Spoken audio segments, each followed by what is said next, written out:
Diariamente, surgem mistérios para resolver, de desaparecimentos a fenômenos científicos inexplicáveis. Com a investigação desses novos mistérios, ainda em andamento, é possível que algumas respostas sejam encontradas em breve. Número 10. Por semanas, moradores de algumas partes de Cincinnati perderam o sono devido a um barulho estranho e sem explicação. Apesar de várias explicações sugeridas para o barulho, a causa exata não foi confirmada. Não se sabe ao certo quando o barulho começou.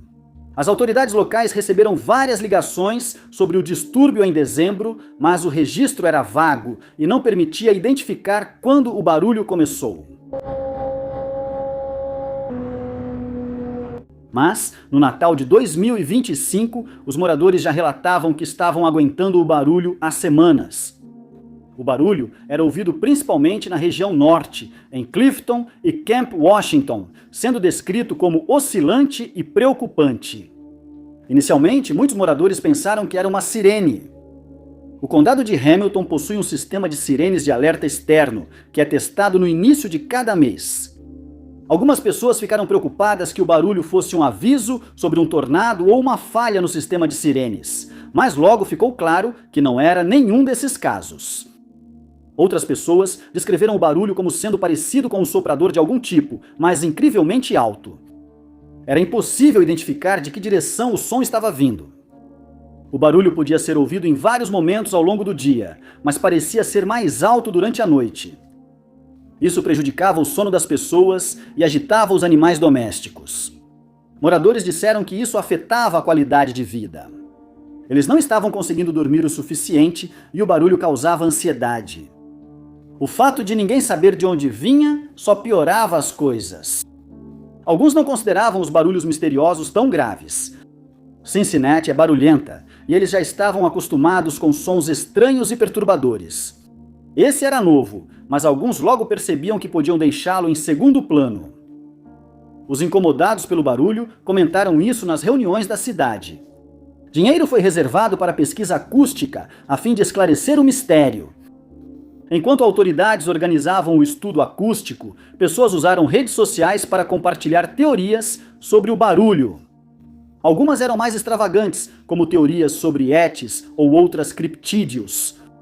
Alguns sugeriram que os sons seriam trombetas, anunciando o apocalipse bíblico. Teorias apontaram que o motivo pode ter sido uma usina de reciclagem recém-instalada na região. Outra teoria tinha algo a ver com o pátio ferroviário e com uma locomotiva específica de lá. Uma fonte anônima enviou a uma mídia local a gravação do barulho que acreditava ser o som misterioso. Ele vinha de uma locomotiva de manobra antiga chamada CSXT 8431. A locomotiva precisava de reparos e os funcionários do pátio já sabiam do problema havia algum tempo. Ela nunca saiu do pátio ferroviário, mas era usada para mover vagões. Um funcionário do pátio ferroviário disse não saber de evidências ligando uma locomotiva ao barulho misterioso e destacou que elas não ficavam ligadas por muito tempo.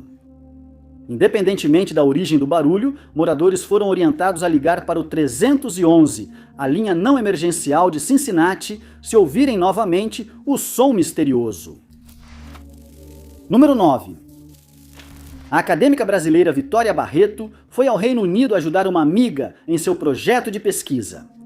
Poucos dias após começarem a se encontrar, ela sumiu sem deixar rastros em um estranho caso de desaparecimento.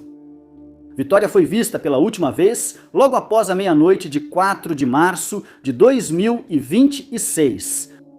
Cerca de um mês antes, ela havia chegado ao Reino Unido para se encontrar com uma amiga, Liliane Silva, professora na Universidade de Essex.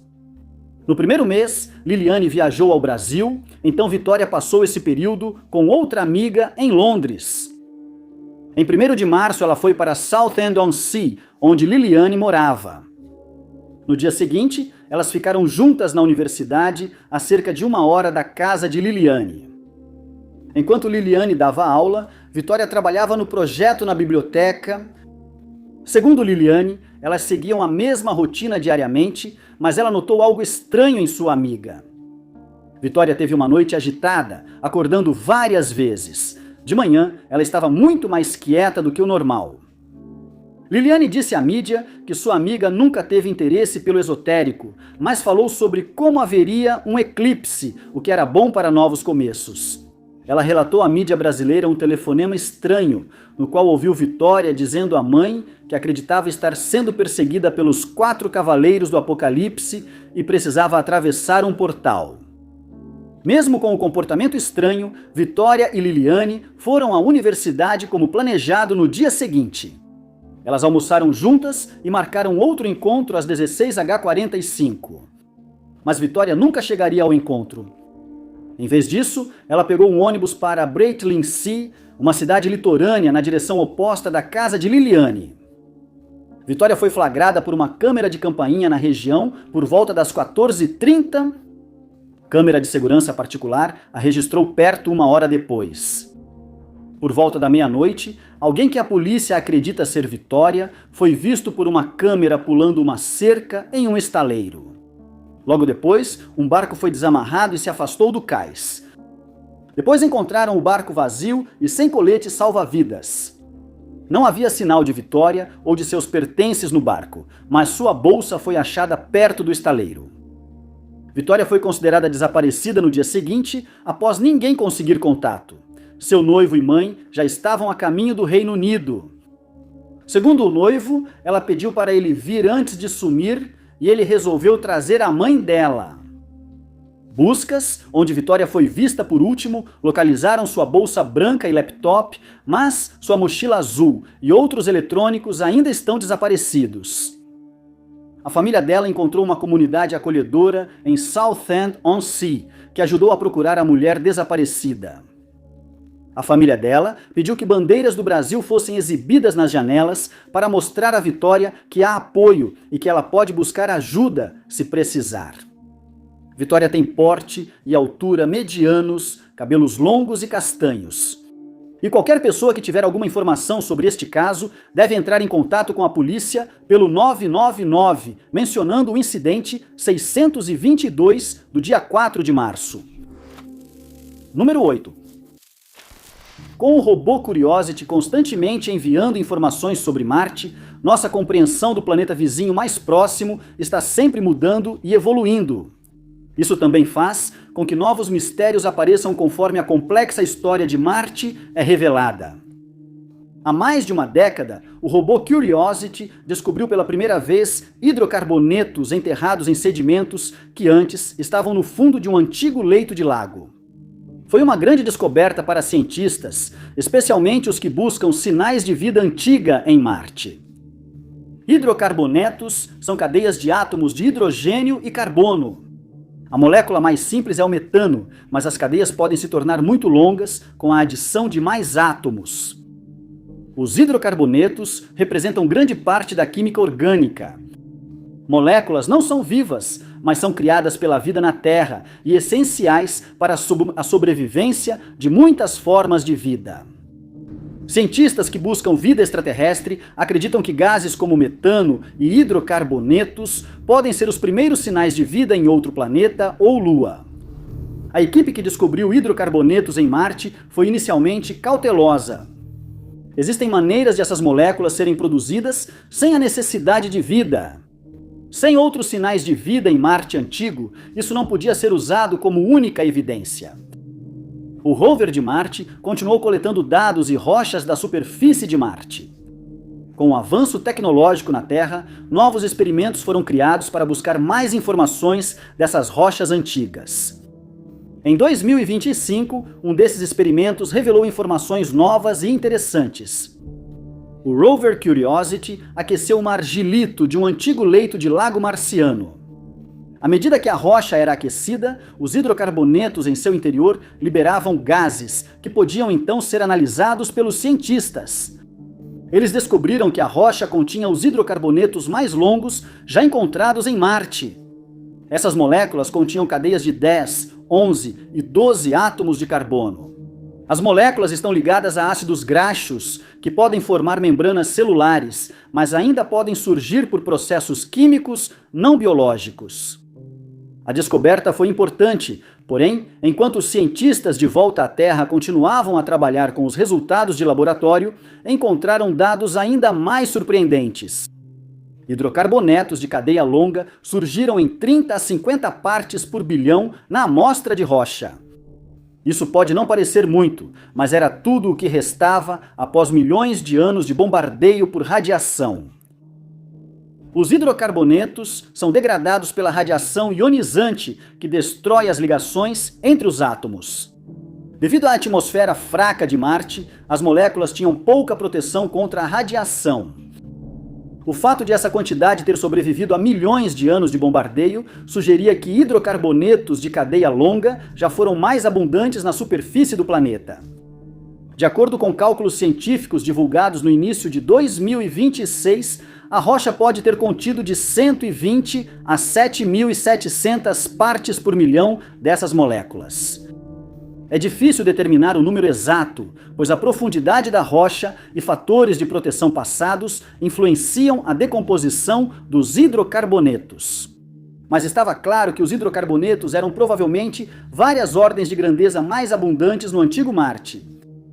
Essa nova informação revelou algo crucial sobre de onde isso poderia ter vindo. No passado, cientistas sugeriram que os hidrocarbonetos marcianos poderiam ter chegado ao planeta através de meteoritos, mas agora os cientistas sabiam que a quantidade de hidrocarbonetos era alta demais para que esse fosse o caso. A maioria das demais fontes não vivas dessas moléculas já foi descartada. Ainda havia chance de que reações químicas com água quente explicassem a abundância dessas moléculas misteriosas. Mas está se tornando cada vez mais provável que a vida ou alguma nova química misteriosa que nunca foi vista antes esteja escondida em algum momento do passado remoto de Marte. Número 7. Bots fazem parte da internet há quase tanto tempo quanto a própria internet existe. Os sistemas automatizados oferecem uma variedade de funções, desde experimentos científicos até propósitos mais nefastos. Geralmente, donos de sites identificam rápido o propósito de um bot, mas uma recente onda de bots é bem mais misteriosa do que já se viu antes. A onda de bots começou em algum momento de 2025. Os donos de sites pessoais notaram um aumento inexplicável no tráfego. O novo tráfego era maior do que tudo já visto nos sites, e inicialmente muitos pensaram que seus sites estavam finalmente crescendo. Porém, ao analisar os dados, descobriram que o novo tráfego vinha de uma única cidade na China. Lanzhou fica no centro geográfico do território chinês, sendo uma das maiores cidades do noroeste do país. Antigamente, era um importante ponto de parada na Rota da Seda, e hoje em dia é mais conhecida por sua indústria de manufatura e produtos farmacêuticos. A maioria dos sites não tinha nenhuma ligação com a China, então o fato de parecerem receber tanta atenção dessa única cidade era incomum. Uma análise mais detalhada dos dados confirmou que não se tratava só de um aumento estranho de popularidade. Os novos acessos chineses permaneciam na página por uma média de 0 segundos.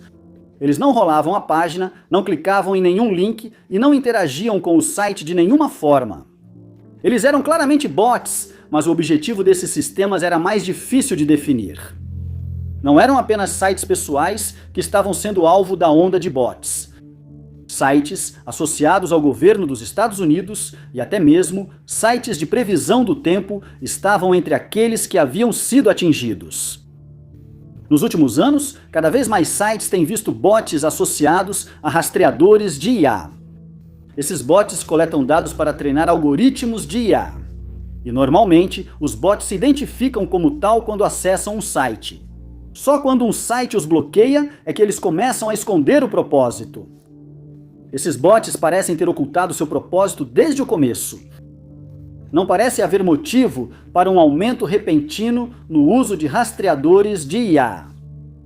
O aumento foi tão grande que alguns sites precisaram adquirir mais largura de banda para continuarem estáveis para os visitantes reais. A origem real do tráfego também é um mistério. Lance Hall não é conhecida por seus centros de dados e informática, e alguns especialistas acreditam que os bots podem não estar realmente se originando de lá. Especialistas em tecnologia disseram que pode ser apenas o melhor palpite do Google com base em seus dados geográficos. Isso pode estar relacionado à localização de Lanzhou, perto do centro geográfico da China. Especialistas concluíram que todo o tráfego passa por Singapura. Eles também descobriram que os bots passaram por servidores associados a Tencent, Alibaba e Huawei. Atualmente, os bots não parecem causar dano algum. O principal problema é que o tráfego está distorcendo as análises do site, o que é especialmente ruim para quem depende de anúncios. O fato de o tráfego de bots representar uma parcela tão grande da audiência do site faz com que os anunciantes deixem de considerar o site um bom local para investir em publicidade. Até agora, os administradores usam ferramentas para bloquear bots, limitando IPs e sistemas operacionais que acessam seus sites. Porém, sem determinar a origem dos bots, isso deve ser só uma solução temporária. Número 6. Nicole Nick Winder deixou seu local de trabalho em uma comunidade rural do condado de Brazos há mais de um mês. Ninguém entre seus amigos ou familiares sabia que aquela seria a última vez que ela seria vista antes de desaparecer sem deixar rastros. Por volta das 16h do dia 25 de fevereiro de 2026, a polícia e o corpo de bombeiros foram chamados para uma área de extração de petróleo na FM 974, ao norte da rodovia 20E1. Uma caminhonete Chevy branca foi vista em chamas à beira da estrada. Quando as equipes dos bombeiros chegaram, perceberam imediatamente que aquilo tinha sido um incêndio criminoso. Alguém tinha incendiado essa caminhonete quase nova, e o fogo também havia começado pouco tempo antes da ligação ser feita. A polícia iniciou a investigação buscando os donos do veículo. O veículo estava em nome de Nick Winder, mãe de 2 filhos, muito querida na comunidade. Logo notaram que ninguém sabia onde Nick estava. Ela foi vista pela última vez em uma casa em Bryan, cerca de 3 quilômetros do local onde seu carro foi achado. Ela trabalhava com cuidados domiciliares e estava seguindo sua rotina diária de trabalho sem qualquer indicação de que algo estivesse errado. Ela saiu de casa às 15h, 1 hora antes de ligarem sobre seu carro. Isso deixou a polícia com um intervalo de apenas 1 hora em que algo a tirou da rotina normal.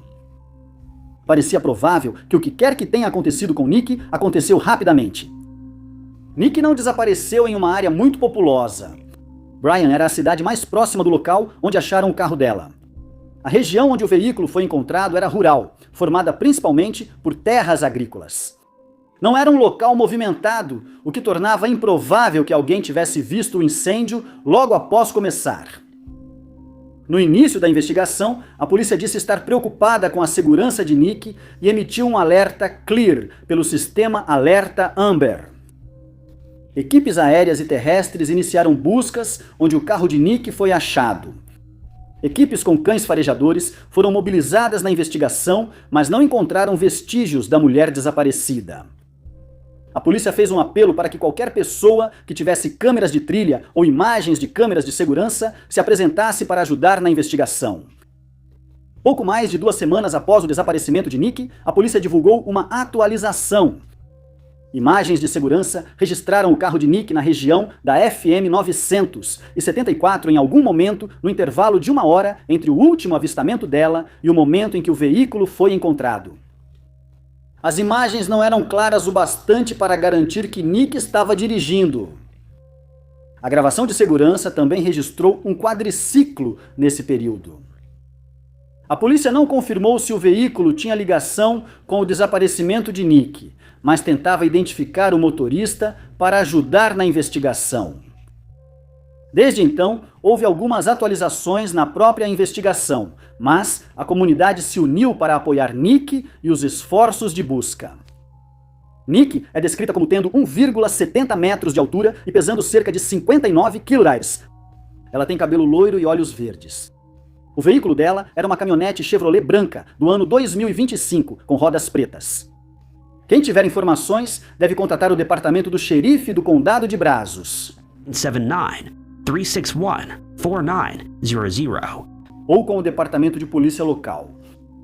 O Brazos County Crime Stoppers oferece recompensa por informações que ajudem a solucionar o caso e dar à família de Nick as respostas que ela merece.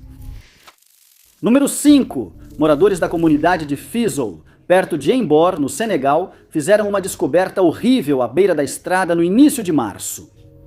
O corpo de um burro estava cercado pelos restos de 24 abutres e um corvo, e estava claro que o animal não havia perdido a vida de forma natural. A polícia conseguiu localizar o dono do burro, que morava na vila próxima. Segundo o dono, seu sobrinho levou o burro e outro burro para puxar uma carroça até uma vila vizinha, e o burro já estava doente havia algum tempo antes mesmo de a viagem começar.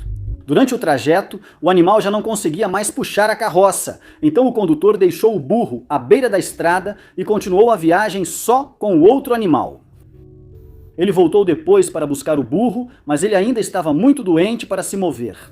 No dia seguinte, ele seguia vivo, mas não podia ser movido. O motorista disse que foi regar o jardim em casa e, ao voltar, o burro já estava morto. A polícia e os agentes de saneamento só chegaram 2 dias depois. O burro estava cercado por dezenas de pássaros que pareciam tentar se alimentar da carcaça. Não era possível saber ao certo o que causou a morte do burro, mas a polícia suspeitava de envenenamento. Isso explicaria porque os pássaros necrófagos também morreram após comer o corpo. Mas isso não explicava porque muitos dos pássaros estavam sem cabeça. As cabeças foram removidas com ferramentas. Os demais corpos também estavam intactos, mostrando que não era ação de necrófagos. Exame dos restos mortais revelou que uma das aves usava 2 anilhas nas pernas. As anilhas estavam inscritas com JKK e TUSTRO 7350 Dismuseum Paris, o que indicava que as aves estavam sendo estudadas por cientistas do Dismuseum. Quem cometeu o crime e por que é um mistério, mas a polícia tem algumas teorias. Cabeças de abutre às vezes são vendidas no mercado negro e têm usos em curas tradicionais ou feitiços. Segundo a Fundação de Conservação dos Abutres, cabeças de abutre são por vezes usadas em rituais para trazer boa sorte. Elas são especialmente populares em períodos de pressão social, como eleições e antes de partidas de futebol. Não se sabe se quem removeu as cabeças também envenenou os animais, ou se eles foram envenenados. O burro pode ter ingerido acidentalmente algo destinado a outro animal, causando efeito cascata nos necrófagos. No entanto, essa não é a primeira morte em massa de abutres em 2026. A Fundação para a Conservação dos Abutres registrou outros 2 incidentes somente na África. O primeiro caso foi um envenenamento acidental em um parque nacional na fronteira do Quênia com a Tanzânia, onde abutres comeram carne envenenada deixada para leões. O segundo foi um ataque deliberado a aves em Burkina Faso, onde os corpos foram vendidos no mercado negro. Burro, abutres e corvos foram enterrados onde foram achados. Com a investigação em andamento, é provável que esses incidentes assustadores continuem ocorrendo. Número 4. Desde que foi lançado em 2021, o telescópio espacial James Webb vem ultrapassando os limites do que sabemos sobre o nosso universo. No início de 2026, os cientistas confirmaram uma descoberta que o telescópio havia feito meses antes.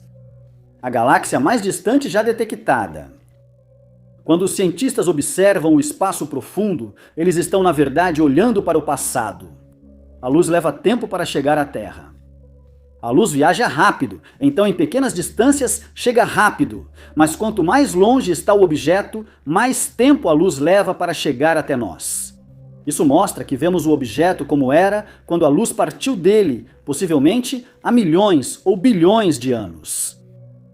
De acordo com cálculos científicos, o borrão de luz amarela e vermelha detectado pelo telescópio espacial James Webb saiu do seu ponto de origem há mais de 13 bilhões de anos. Isso significaria que ela se originou numa época em que o universo tinha apenas algumas centenas de milhões de anos. A idade foi calculada com base na distância aparente do objeto em relação à Terra. Ela parecia estar a 33,8 bilhões de anos-luz de distância. O tempo que a luz levou para chegar à Terra não parece corresponder à distância da galáxia misteriosa. Quando o universo era jovem, a galáxia estava bem mais perto de nós ao emitir sua luz. Inicialmente, os cientistas duvidavam da precisão desses cálculos. Era possível que algum tipo de efeito de lente gravitacional ou outra coisa pudesse fazer com que um objeto muito mais próximo parecesse estar mais distante. O projeto Milagre ou Miragem foi criado para definir o nome dessa galáxia. Isso permitiu que os cientistas confirmassem sua idade e distância e deu um nome à galáxia, que agora é conhecida como MOM-Z14. O que gerou tanta incerteza nos cientistas foi a idade e distância extremas da galáxia, que exibiu propriedades inesperadas para tão perto do início do universo. Para comparação, a distância em tempo entre o início do universo e MOM-Z14 é menor do que a distância entre a origem dos tubarões na Terra e os dias de hoje. Nesse momento, os cientistas pensavam que veriam as galáxias mais antigas do universo, formadas quase só por hidrogênio e hélio. Esses são os elementos mais simples, compostos por poucas partículas subatômicas. Eles foram os primeiros átomos do universo, mas quando os cientistas analisaram a luz vinda de MOM-Z14, eles encontraram algo incomum. As linhas de emissão da galáxia indicavam nitrogênio e carbono. Segundo nossos modelos do universo primitivo, esses elementos não deveriam existir. Eles se formam nos núcleos estelares e só se espalham pela galáxia quando a estrela morre. A presença desses elementos em MOM-Z14 deixou os astrônomos confusos e em busca de respostas. Isso indicava que nossos modelos do universo primitivo não eram tão precisos quanto pensávamos. Cientistas esperam que o lançamento do novo telescópio espacial Nancy Grace Roman, ainda este ano, ajude a resolver alguns mistérios do universo primitivo. Número 3. William Neal McCastlin desapareceu sem deixar rastros em 27 de fevereiro de 2026.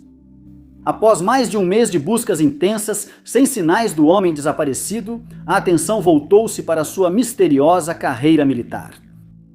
McCastlin é major-general aposentado da Força Aérea dos Estados Unidos e engenheiro astronáutico. Segundo conhecidos, ele continuava sendo o mais inteligente da sala, mesmo enfrentando confusão mental quando desapareceu. Ele morava com a esposa em Albuquerque, Novo México, e seguiu ativo após o fim da carreira militar há mais de uma década. Ele continuava ligado à ciência, atuando em empresas privadas no setor de novas tecnologias. McCastlin era entusiasta de atividades ao ar livre e gostava de trilhas no terreno acidentado perto de casa. Ele foi visto pela última vez por volta das 11 da manhã no dia do seu desaparecimento, e naquela manhã ele havia interagido com o técnico de manutenção que saiu por volta das 10 horas. Uma hora depois, sua esposa saiu para resolver algo e ao voltar após o meio-dia, McCastlin não estava. Não era incomum ele sair de casa, e McCastlin sair para uma caminhada solitária normalmente não seria motivo de preocupação. O que ele deixou para trás fez com que o alerta fosse dado imediatamente. Foram encontrados na casa os dispositivos vestíveis de McCastlin, junto com seu telefone e óculos. Era extremamente incomum McCastlin sair sem esses itens. As botas de caminhada foram achadas em outro imóvel dele, a 320 quilômetros de sua casa em Albuquerque. Se ele tivesse caminhado, estaria despreparado. Após buscas nas residências, só não foram encontrados a carteira de McCastlin, uma arma, seu coldre e uma mochila vermelha. Quando o alerta foi dado, a polícia recebeu várias dicas. Uma pessoa afirmou tê-lo visto na trilha branca do Canyon Piedra Lisa, mas esse avistamento não foi confirmado. A busca por McCastlin revelou uma possível pista, um moletom da Força Aérea dos Estados Unidos encontrado a 2 quilômetros a leste de sua última localização conhecida. Não foi confirmado se a peça era de McCastlin, mas a descoberta fez os investigadores focarem as buscas naquela área. A busca usou helicópteros com câmeras infravermelhas. A polícia acreditava que se eles tivessem apuros nas montanhas, conseguiriam localizar sua assinatura térmica assim. Infelizmente, o clima quente fazia com que fosse impossível diferenciar qualquer assinatura térmica produzida pelo ser humano do calor da paisagem ao redor. Além dos relatos de avistamentos, a polícia recebeu várias teorias e sugestões, entrando no campo das teorias da conspiração. O sumiço de McCasland teve grande destaque na mídia por seu histórico militar. Após carreira dedicada a tecnologias avançadas, McCasland tornou-se comandante do Laboratório de Pesquisas da Força Aérea na Base Aérea de Wright-Patterson, Ohio. A base tem uma longa história de associações com OVNIs, especialmente o incidente de Roswell. Segundo sua esposa, McCasland só se envolveu com a comunidade de OVNIs por meio de Tom DeLonge, líder de um movimento pela revelação de informações sobre OVNIs. Ela disse que ele atuou como consultor para DeLonge, orientando sobre temas militares e científicos para seus livros. Mesmo que McCasland tivesse conhecimento privilegiado sobre o assunto, ele deixou as Forças Armadas 13 anos antes de seu desaparecimento. A polícia acha improvável que a carreira militar dele influencie seu desaparecimento e destaca que trabalha com fatos, não teorias da conspiração. McCasland é descrito como tendo 1,80 metros de altura e pesando 73 kg. Ele tem olhos azuis, cabelo branco e quem tiver informações deve contatar a linha de denúncias do Departamento do Xerife de Bernalillo. 5-468-7070. Número 2. Em 14 de janeiro de 2026, uma equipe de 4 astronautas ameriçou no Oceano Pacífico após uma evacuação médica da Estação Espacial Internacional. Foi a primeira vez que uma evacuação assim ocorreu, e a verdadeira causa ainda é um mistério. 5 meses antes, em 1º de agosto de 2025, os 4 membros da Crew 11 foram lançados em órbita pelo programa comercial de tripulação da NASA. A equipe era composta pelos astronautas da NASA Mike Fink, Zaina Cardman, além do japonês Kimiya Yoi e do cosmonauta Oleg Platinov. Fink era o mais experiente do grupo e um dos astronautas mais experientes ainda em atividade na NASA. Ele é um dos poucos americanos qualificados para pilotar o ônibus espacial, a nave russa Soyuz, a Boeing Starliner e a SpaceX Crew Dragon. Esta seria sua 4ª missão para a ISS, e ele esperava participar de sua 10ª caminhada espacial. Mas no dia anterior à caminhada espacial, algo muito estranho aconteceu. Segundo Fink, ele tinha terminado os preparativos e jantava quando passou mal. Quando relatou isso à mídia meses depois, ele não entrou em muitos detalhes sobre o que aconteceu, mas disse que se lembrava de não sentir nenhuma dor. Mas, de repente, percebeu que não conseguia falar e os outros membros da tripulação notaram que algo estava errado. Não havia médico a bordo da Estação Espacial Internacional, então a tripulação teve que se comunicar com alguém em terra enquanto tentavam descobrir o que havia de errado com Fink. Eles utilizaram um aparelho de ultrassom portátil que havia a bordo da estação e conseguiram estabilizar Fink. Fink não corria perigo imediato, mas a NASA optou por seu retorno à Terra para exames adicionais. A organização disse à mídia que isso não era uma emergência, mas uma precaução. Ao anunciar a evacuação, a identidade de Fink foi mantida em segredo. Os 4 membros da Crew 11 retornaram à Terra e foram examinados, conforme o procedimento padrão.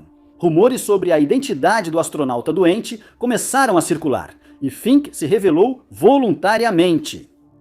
Fink afirmou estar saudável e não saber por que adoeceu de repente. De volta à Terra, vários exames foram feitos. Ele confirmou que engasgou enquanto comia e exames mostraram que não teve ataque cardíaco. Além de descartar essas 2 causas, os médicos não conseguiram determinar o que ocorreu. De acordo com Fink, a NASA está atualmente analisando os prontuários médicos de outros astronautas para ver se algum padrão pode fornecer pistas sobre o que realmente aconteceu com ele. Eles hesitam em revelar detalhes do incidente médico de Fink para evitar que outros astronautas temam pela privacidade de suas informações. Por isso, o público talvez nunca descubra a resposta para esse mistério. Número 1. Poucas horas após o início da nova guerra no Irã, uma estação de rádio misteriosa começou a transmitir do sul da Europa.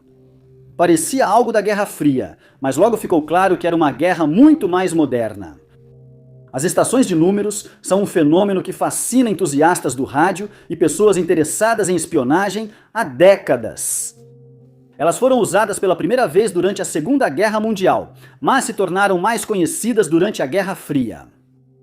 As estações transmitiam séries de números aparentemente aleatórios, geralmente com voz monótona e assustadora.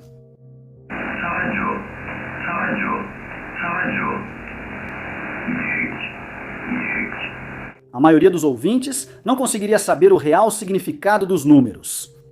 Espiões em campo decifravam mensagens com um livro de códigos especial. As estações de números eram úteis porque qualquer um podia sintonizá-las. Não exigiam equipamentos especiais e, salvo o flagrante, o inimigo não tinha como saber quem escutava. Os códigos mudavam sempre, dificultando muito a decifração. Antes de dispositivos criptografados e métodos modernos de comunicação, eles eram a melhor forma de manter um espião informado sem chamar atenção. O sistema tinha desvantagens. O espião não podia responder e o remetente não sabia se a mensagem havia sido recebida. À medida que a tecnologia avançou, as estações de números caíram em desuso. Ainda existem algumas estações no ar hoje em dia, incluindo o infame Zumbidor, mas a V32 foi a primeira nova estação de números a começar a transmitir em anos. Ela entrou em operação em 28 de fevereiro de 2026, apenas 12 horas após os primeiros ataques ao Irã. A transmissão começou com a palavra atenção em farsi, repetida 3 vezes antes que sequências de números fossem lidas. Segundo entusiastas de rádio que captaram a transmissão, as primeiras mensagens pareciam lidas por alguém real, apesar de pré-gravadas. A mensagem foi dividida em várias sessões, cada uma durando cerca de 15 minutos. No geral, a transmissão durou algumas horas antes de sair do ar. Poucas horas depois, parecia repetir a transmissão anterior. Inicialmente, especulou-se que autoridades do Irã poderiam ter feito a transmissão. A rádio parecia transmitir de algum lugar da Europa Central ou do Sul, mas era difícil identificar com precisão. Em 16 de março, a transmissão foi interrompida. Tentaram usar um interferidor de rádio do tipo Bubble Jammer para impedir a entrega das mensagens. Autoridades iranianas já usaram esse método para interromper transmissões de rádio antes, e analistas presumiram que tentavam derrubar a transmissão V32. Isso os excluiu como responsáveis pela estação de números, mas não confirmou quem estava por trás. A V32 continuou transmitindo depois de mudar para outra frequência de rádio. Análise detalhada permitiu que entusiastas de rádio localizassem o transmissor. Parecia vir de uma área da Alemanha usada como zona de treinamento restrita pelas Forças Armadas dos Estados Unidos. Isso pode ter apontado os Estados Unidos como a origem da transmissão. A CIA já usou estações numéricas no passado, embora analistas apontem que a estação parecia ter sido montada às pressas. Nos primeiros dias da transmissão, ouvia-se um ruído estranho, considerado um alerta ao transmissor de que operava em canais não criptografados. A estação de rádio parecia reaproveitada e suas configurações ainda não estavam totalmente atualizadas para a minha nova função. Mesmo se o exército dos Estados Unidos ou uma agência de inteligência esteja por trás da estação misteriosa, isso não explica por que ela transmite isso. Isso pode ser apenas para se comunicar com espiões ou aliados no Irã, ainda mais após as autoridades restringirem o acesso à internet. Também pode ser só uma distração ou tática psicológica para fazer o Irã se preocupar com quem pode estar recebendo as mensagens. Obrigado por assistirem, pessoal. Se você gostou deste vídeo, não se esqueça de clicar no botão de curtir. Além disso, não se esqueça de se inscrever e clicar no sininho para ficar por dentro de todos os nossos próximos vídeos. Mas, meu nome é Top 5 Unknowns e eu vejo vocês no próximo.